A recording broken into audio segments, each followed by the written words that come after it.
Yo, what's going on guys? HyperX here, and today we're taking a look at Humankind. The video game, that is, not the collective term for humans, although this game does involve a growing population of humans, so I guess it wouldn't be far off however you interpret it. Either way, Humankind, the video game. Developed by Amplitude Studios, published by Sega, this is a 4X strategy game. If you guys have ever played or seen games like Civilization, then that's essentially the genre this falls within. Top-down, board game-esque turn-based strategy where you build up cities, population, cultures, expand out through the map, collecting resources, advancing, battling, basically large-scale strategy. The type that typically, although not always, takes many hours to complete. And more importantly, in this video, I wanted to put together some handy beginner tips from the perspective of a beginner, that's me, that'll help you get started. See, this is a really fun game. But if you've never really played games like these before, which I haven't really, then when you first start, even with the in-game tutorial, there is so much information thrown at you that you can end up a little bit lost and unsure what you should actually be doing.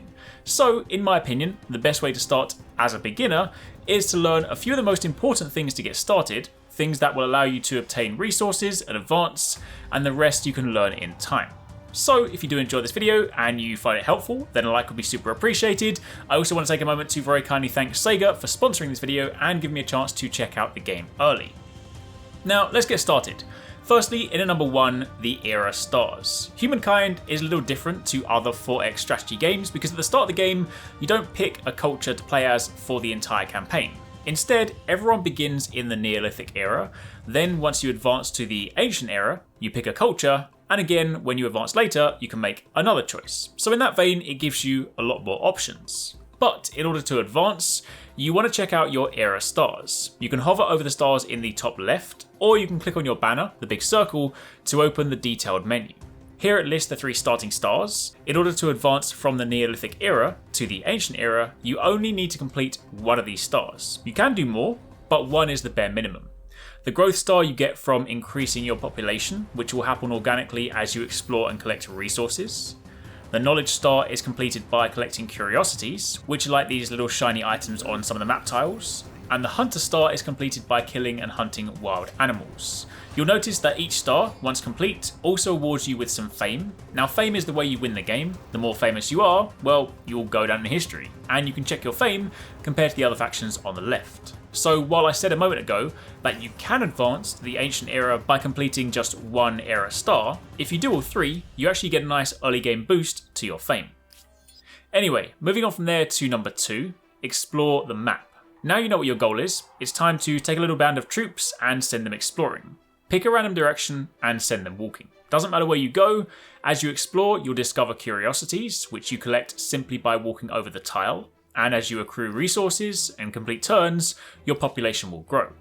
Early game, it really is just about exploring and ticking off those objectives, so don't worry too much if it feels like you're just going in a random direction or you should be doing something else. The game starts pretty slow. So just take this opportunity to take in the sights and discover things. However, when you increase your population, in number 3, make sure you split your troops. As you can see here, I now have 2 groups of people within this one unit. If I click this button down here, I can split them out. While having them grouped up can be useful for combat, early on all we really care about is exploring, so splitting them out allows you to cover more ground. You can send one troop in one direction, another in the opposite direction. It means uncovering more land, finding more curiosities, battling more animals, so basically completing those stars more quickly. So keep an eye on your unit tab, because as your population grows, you'll frequently want to do this. Now I mentioned battling animals. Next up in number 4, a couple of quick battle tips. When you want to fight something, early game it'll be wild animals, later it might be other human troops and armies, so it's important to understand the basics. Top level, when you move your units onto the same square as the enemy, the battle icon will appear and you'll see a number of options. Firstly, at the top you'll see the battle strength. This will show you which side is more likely to win. If you don't want to micromanage your units, you can just auto-complete the battle, and assuming that you are stronger, you should come out victorious. But if you want to have a little more control, then here's a couple of things to keep in mind. The combat works around a turn-based system, so firstly, you choose where you want to place your units. Note that during this phase, if you move them somewhere and hover over this section on the right, it will tell you about the terrain. Some locations offer strength bonuses, other are less advantageous, so use this to decide where to start. From there, you either have the option to begin fighting, or something that is quite useful is that if you opt to defend at first, That ensures you take less damage in your first encounter while still engaging in combat, so early on this can actually be quite useful if tackling something strong. You can also retreat if needs be, but those are a few combat basics to keep in mind. Then, in number 5, place an outpost. Outposts can of course be placed at various locations around the map, and while right now they serve mainly to just claim some territory, later on they will of course serve as the foundation of your expansion. Selecting a group of units, you can press this button here, and then pick a tile to place it. The game will make some suggestions based on ideal resource concentration, so early on, keep an eye out for the white tiles and place your outpost there for more optimal placement. You won't be able to do much more during this era, but it's still important to have this placed. Then, once you've explored, collected items and battled some animals, you're ready to move on to number 6, which is advancing to the Ancient Era. With all the era stars complete, this is the first point in the game where you need to pick a culture. You can click the banner in the top left hand corner, and again you can then see the available cultures. From a beginner point of view, there's no right or wrong choice here, it's really about personal preference. Each culture has their own focus, their own unique structures and units, so depending on how you plan to play the game, pick accordingly. For example, some cultures focus on battle, others focus on expanding and claiming as much land as possible, some focus on accruing as much wealth as possible, etc. You can check out the details and you can pick the one you like. Keep in mind, this will be the culture you play as for the Ancient Era, but you'll again be able to choose later on once you advance to the next era. Once you've chosen this, you then need to finish your current turn and your units and details will update, and you will then be in the Ancient Era. So, what next? Well, this is where things really get going, but also where things get kind of complicated. And there's a ton of advanced stuff to go over, more so than I can even cover in this video. So for now, let's cover the main things that you need to know to get going in this new era.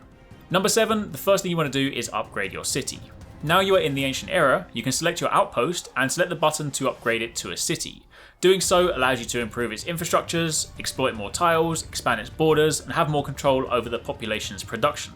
The first time you do this, it's free, but if you choose to do it for subsequent outposts, it will cost resources. Speaking of which, much like earlier, make sure you're also placing more outposts as you explore the map to claim more territory. In fact, if you claim the territory next to your city, you can actually link an outpost and your main city together to further expand your borders and move your resource production to the main city.